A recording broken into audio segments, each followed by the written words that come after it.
Hey everyone. Today we're going to be working on sections 4.5 and 4.6, and these two sections together encompass rational functions. I've decided to make one video that covers the two sections because section 4.5 is the analysis of rational functions and 4.6 is graphing, but really it's all tied together. So this video will cover both sections, but in 4.5 you'll do the beginning stuff, and in 4.6 you'll go through the end. So a rational function, before we get started, is any function that can be written in the form of a fraction. F of x is equal to p of x over q of x, where both the numerator and the denominator are polynomial functions. So p of x is a polynomial and q of x is a polynomial. The domain of a rational function includes all real numbers except for x values that make the denominator 0. So that make q of x equal to 0.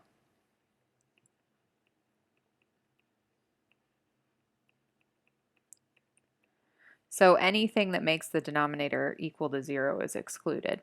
So when you are working with rational functions, they could look like f of x is equal to x plus 2 over x minus 4, for example. Those are both polynomial functions, and that constitutes a rational function. They could be something like f of x is equal to a different degree polynomial. So like x to the fourth minus 2x squared minus 3 all over x, for example. So it could look like that. Could also look the reverse. So you could have just x minus 1 on the top and say x to the fourth plus 2x on the bottom. You could also have something like 1. So remember, 1 is a polynomial function of degree 0, so it could be something like 1 over x minus 2. So that is also a rational function. Now, all rational functions have a similar kind of shape. So when you're looking at a rational function, you may have something called a vertical asymptote, and vertical asymptotes are those points that make our denominator function equal to 0 once our function is simplified. So at a vertical asymptote, the graph of the function itself is forced either to approach positive or negative infinity. So it's forced out of the plane. So if you are looking at a vertical asymptote at x is equal to a, or at, as the pictures denote, x is equal to c, then your function either approaches positive or negative infinity at those points. So a rational function does not ever cross a vertical asymptote line. So the only option that it has is exiting out either at the top or the bottom of the graph. So you could have something that exits out the bottom on both ends. So you could have an asymptote line, say here, and then your function itself could exit out this way on both sides. What it does not do, what you won't see a rational function do, is something like this and then stop. So your function is always going to approach those asymptote lines. So it can approach from the right or the left. Functions also could have what's called a horizontal asymptote.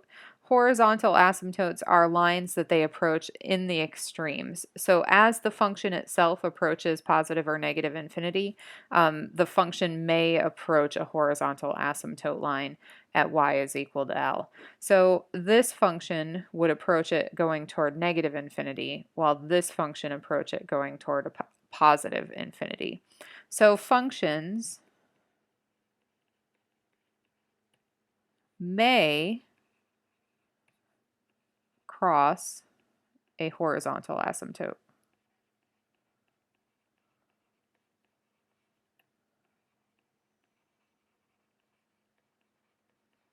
They won't cross a vertical one, but they may cross a horizontal one, typically close to the origin if they do cross.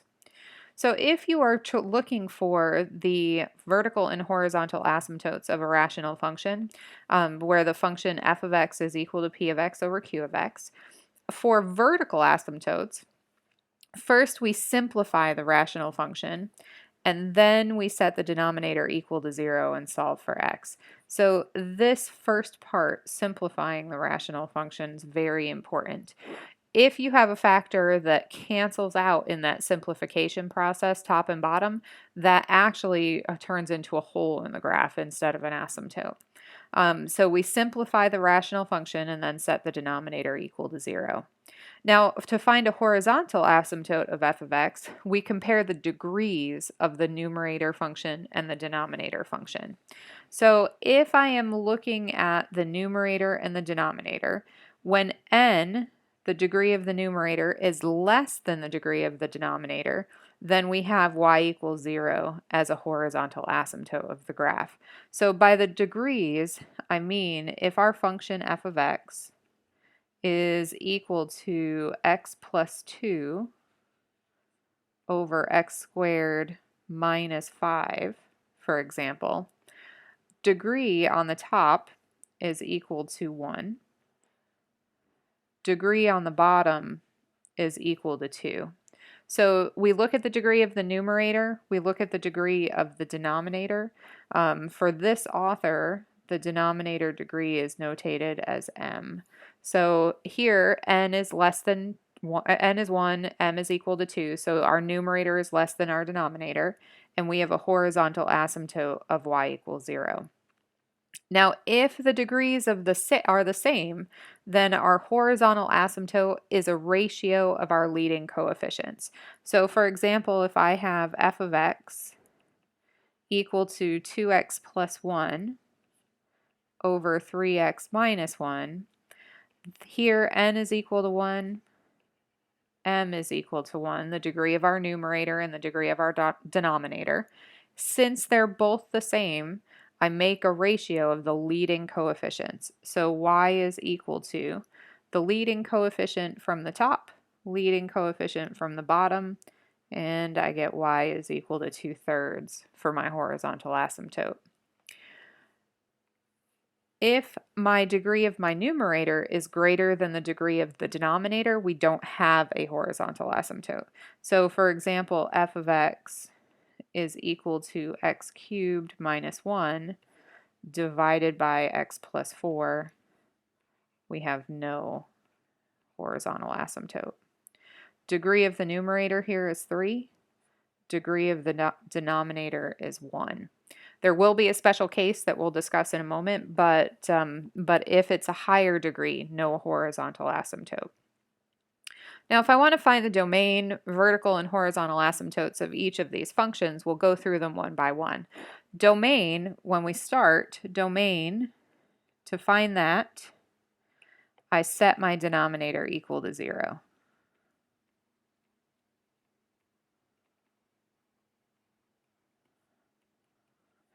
So here I'm looking at the bottom function, x squared plus 2x minus 15 is equal to 0.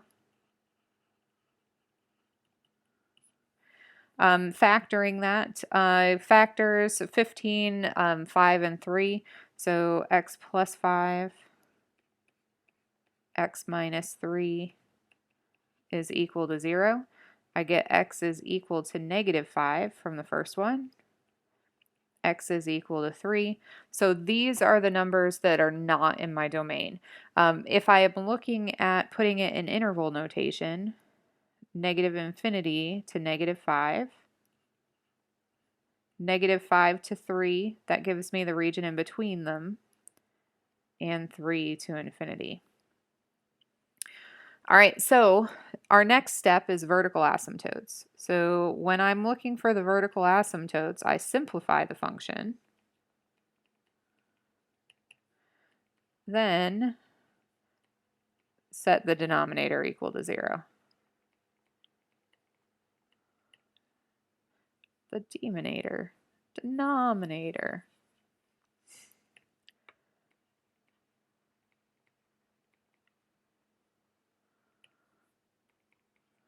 Sometimes your domain and your vertical asymptotes are the same. So if there's nothing that simplifies out of your function, then you would end up with x equal negative 5 and x equals 3 as your vertical asymptotes. but we have to check that. So I'm looking at this function f of x. I'm going to factor the top. I can factor a 2 out of that. And I'm going to leave the bottom in factored form. You've done a lot of work for the vertical asymptotes in the first step. So here I have x minus 3, x plus 5. Now I can simplify this x minus 3 term out. So now I have 2 on the top, x plus 5 on the bottom. Now that x is equal to 3 is still a problem in the denominator, but when we're looking at vertical asymptotes, we're looking for our simplified function. So I set the new denominator equal to 0, and I have a vertical asymptote at x is equal to -5. All right, horizontal asymptotes, we're looking for at the degrees of the function.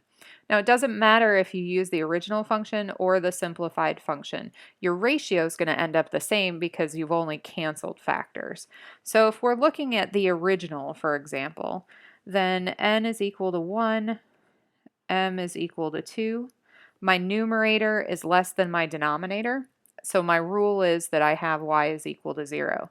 If I were to look at the simplified function, n is equal to 0, m is equal to 1. So numerator less than the denominator, still have y equals 0. So here n is less than m. So my horizontal asymptote is y is equal to 0. So here we have the domain, vertical asymptote, horizontal asymptote of this first function. All right, let's look at the second one. So I have f of x is equal to -12x squared minus 12x plus 24 over 2x squared plus 20x plus 48. All right, so this function looks pretty intimidating because the numbers on it are big. First, I'm going to see if I can factor out some constants. I'm leaving them on there, but it'll help me along the way. So I noticed that the top, all of those are factors of 12. So I'm going to pull that -12 out to the front. So x squared plus x plus, minus 2. And on the bottom, I can pull a 2 to the front. X squared plus 10, that's a 12, not a 10. X squared plus 10x plus 24. All right, now it looks a little less intimidating. I'm still going to find the domain by setting the bottom equal to 0. So 2 times x squared plus 10x plus 24 equal to 0. Dividing through by 2, x squared plus 10x plus 24 equals 0. 24, 6 and 4, and gives me 10, so handy. And I have x plus 4, x plus 6 equals 0, which means that x cannot equal -4, and x cannot equal -6. Interval notation, -infinity to -6, union -6 to -4, union -4 to infinity. All right, vertical asymptote time. So I'm going to simplify my function if possible. So I have on this top, f of x is equal to -12. I'm going to cancel this -12 and 2, so we'll take that as a -6. And working on my function here, I have on the bottom factored this into x plus 4 times x plus 6. All right, so we have factors of -2 and +1, so x plus 2, x minus 1. Nothing that I can cancel. So this is one of those cases where the zeros that we found that gave us our domain are our vertical asymptotes. So our vertical asymptotes here are x is equal to -4 and x is equal to -6. Our horizontal, I'm going to go back to the original function. So my original function, f of x, equal to negative 12x squared minus 12x plus 24. And on the bottom, 2x squared plus 20x plus 48. Degree of the numerator is 2, degree of the denominator is 2. So that rule is that we take the ratio of the leading coefficients. So y is equal to negative 12 over 2, or y is equal to negative 6 for our horizontal. All right, last one. If we're looking at this last one, f of x is equal to x squared minus 4x plus 4. So domain, setting the denominator equal to 0, 2x is equal to 0, gives me x is equal to 0. So I have negative infinity to 0 and 0 to infinity. All right, looking at our vertical asymptotes. Now I can factor that top into, we'll factor it out. X minus 2 and x minus 2 gives me x minus 2 squared over 2x. Does not cancel. So x minus 2 squared doesn't cancel into 2x in any way. So my vertical asymptote is the same as my domain. So x is equal to 0. Now if we're looking at degrees of the polynomial, looking at these functions, my top function n is equal to 2. My bottom function m is equal to 1. Rule-wise, if the denominator is lower than the numerator, then I have no horizontal asymptote. So no horizontal asymptote here. All right, oblique asymptotes or slant asymptotes, sometimes called slant. There's a special case of a rational function where the numerator is greater than the denominator in degree by 1. So if the numerator is exactly 1 more than the degree of the denominator, then the graph has what's called an oblique or a slant asymptote. So in order to find the oblique asymptote of the function, we do polynomial division. So if I'm looking for the slant asymptote here, I'm going to take 2x and I'm going to divide that into x squared minus 4x plus 4. Typically we do long division of polynomials here because usually we have some sort of something other than just x minus 4 or something on the bottom. So synthetic division doesn't usually apply. All right, so 2x goes into x squared. For those of you that are still having trouble visualizing that, you put your number you're dividing into on the top, your 2x on the bottom, and then cancel. So one of my x's cancels. I still have the 2, so it's really like 1/2 x times. So 1/2 x. Then we multiply. So 1/2 x times 2x, the 1/2 and the 2 cancel, and I get x squared. And then we subtract. So x squared minus x squared gives me 0. I bring down my negative 4x. All right, negative 2x goes into negative 4x minus 2, and we get negative 4x, and we subtract, so my signs change, and I get 0. Now this positive 4 here, we would normally drop it down and do division at this time, but really that's a remainder, so 2x doesn't go into 4. My oblique asymptote is whatever is left up here on the top, so whatever my quotient is. So oblique, here y is equal to 1/2 x minus 2. You should end up with a slope-intercept form of a line for your oblique asymptote when you do this polynomial division. So be on the lookout for that. All right, this part forward was section 4.5, so you'll be finding domains and asymptotes really for section 4.5. Section 4.6 kind of puts it together and we do some graphing based on it. So if I'm looking at graphing, I gave you a handy sheet of what you should do for graphing one of these functions. So first you should factor your polynomials completely. So factor f of x and p of x, or f of x and p of x and q of x. Then set your denominator equal to 0 to find your domain. Cancel your factors if you can. Then you want to find your x-intercepts and your y-intercepts. Those help you out. You want to determine your vertical asymptotes, which we've already done for some of these functions, any horizontal or oblique asymptotes, and then we want to use what's called a sign chart, and we'll go over that as we graph to determine where the function is positive and negative. You can also plot points, that's also helpful, and then to sketch the graph.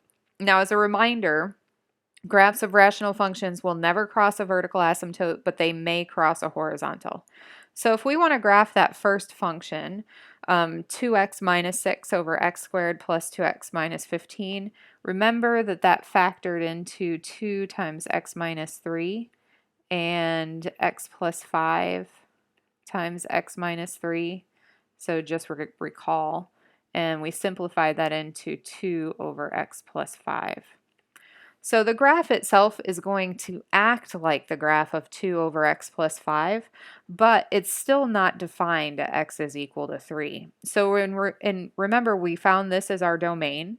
We have a vertical asymptote as x is equal to negative 5 and a horizontal asymptote at y is equal to 0. So I'm going to plot in those things that we know so far.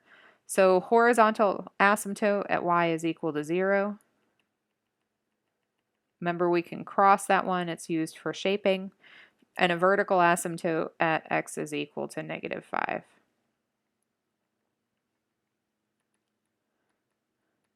So we want to see if we have any intercept points. So when we're looking for intercepts, our y-intercept, we set x equal to 0. So y is equal to 2 over 0 plus 5. Is 2/5. So intercept point wise, 0 and 2/5. For our x-intercepts, we let y equal 0. So 0 is equal to 2 over x plus 5. Anytime you're solving this equal to 0 part with a fraction, we're going to multiply both sides by the denominator. So x plus 5 and x plus 5. Here we get 0. Here we get 2. Now 0 is not equal to 2. So anytime you get something that's inconsistent, that means you do not have whatever you're looking for. So we have no x-intercepts.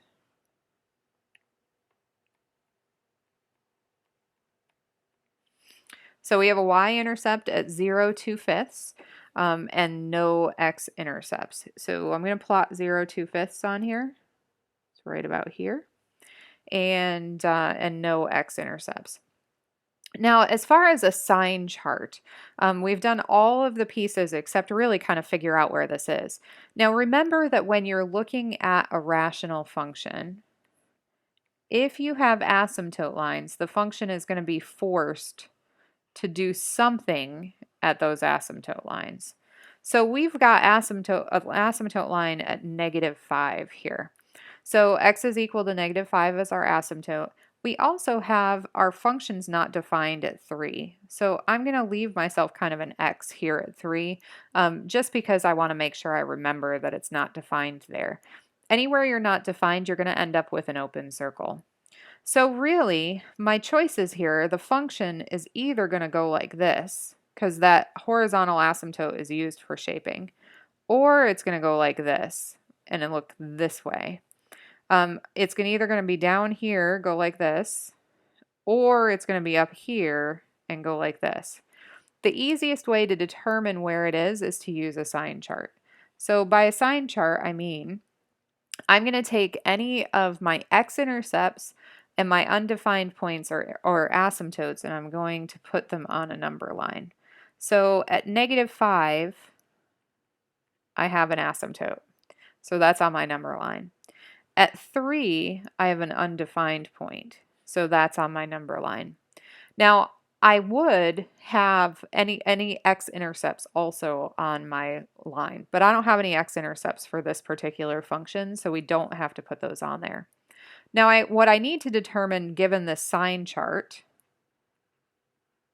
is whether the function itself is positive or negative in each region. So if I'm looking over here, this first region, if the function itself is positive in that region, then it's going to be up here. If the function itself is negative, then it'll be down here on the bottom. So I'm going to pick any number less than -5 and I'm just going to plug it in. So if I can use my simplified form of my function. So f of x is equal to 2 over x plus 5. So I can say like 2 over -7 plus 5. Looking at that, I have a positive number on the top, a negative number on the bottom. So overall, my function is negative there. So here, my function is negative. Since the function is negative here, that means that it follows its asymptote lines, and the graph looks something like that. Now, in between -5 and -3, I can pick any point in between there in order to plug into my function. Now, I'm not going to pick 0 because I already used it for a 0, so let's pick 1. So I have 2 on the top, 1 plus 5 on the bottom. Positive number over a positive number means that my function is positive in this region. Now I know that it looks something like this. I've got a 0 here. At -3 or at +3, I have an open circle because it's not defined there. Now at that point, it could dip below the x-axis, so it could be not defined and then reappear kind of below and then hug that horizontal asymptote as it exits the graph. I won't know that until I plot a point up here. So plotting a point in that region, let's say we use +5. So I have 2 over 5 plus 5. Positive number over a positive number, also positive. So that means I have a hole, but it's still sticking on the positive side as it exits the graph. So this picture is a picture of that function. Now looking at that next one, remember that we had simplified it into -6 times x plus 2 times x minus 1. And on the bottom, x plus 6, x plus 4. So there was our function after we simplified it. Now when we're going through and finding our 0 points, we already know that we have vertical asymptotes at -4 and -6. We can plot those in. There's x is equal to -6. X is equal to -4.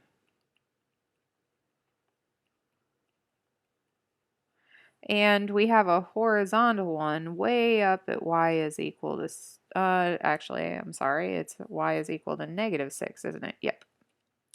Let me erase that out of there. So what I meant was way down at y is equal to -6. All right.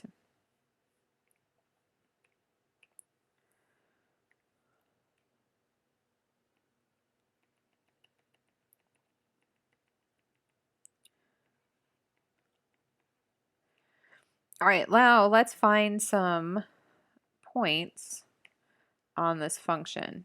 So y-intercepts, we let x equal to 0.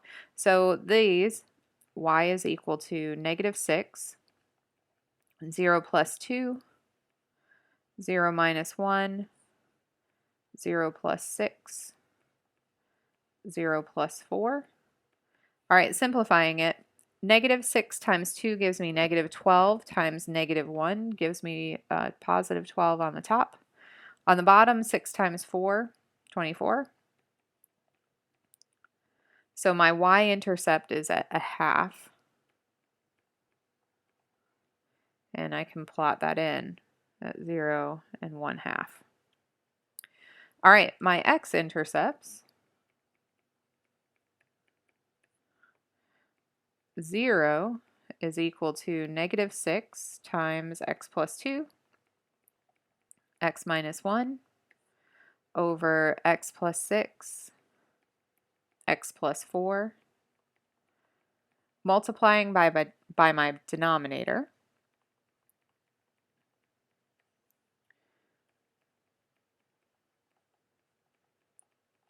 Anything times 0 is 0. So I'm left with just the numerator on the right-hand side.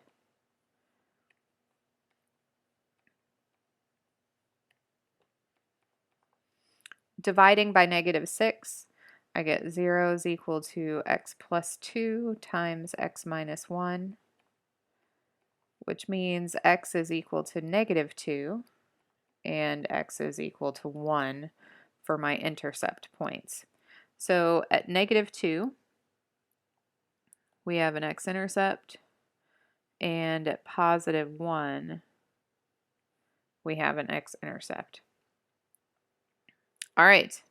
Now, looking at the function itself, when we go to graph this thing, I do need a sign chart as well.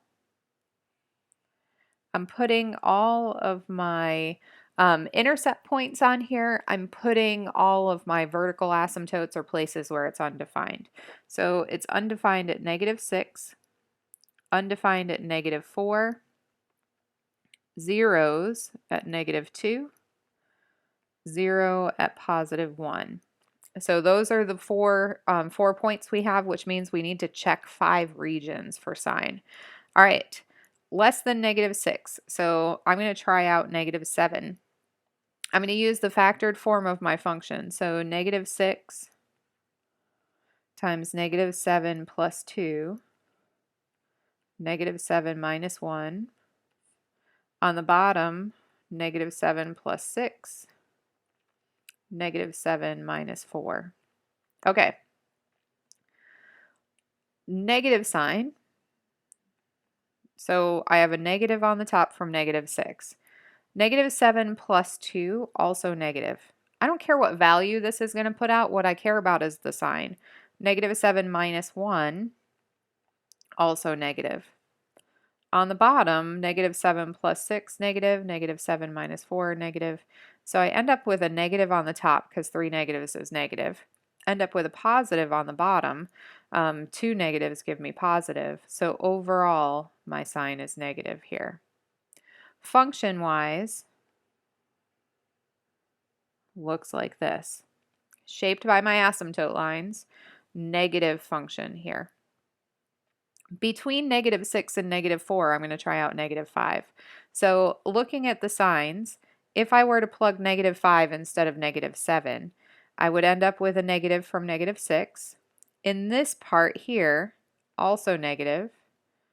Third part negative as well.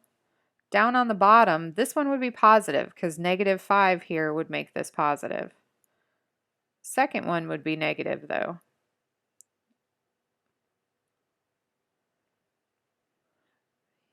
I have negative over negative. This region is positive.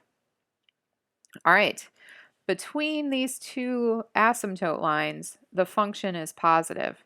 Now, it doesn't have a 0 in there, so really it's coming in from the top and exiting back out before it hits the axis.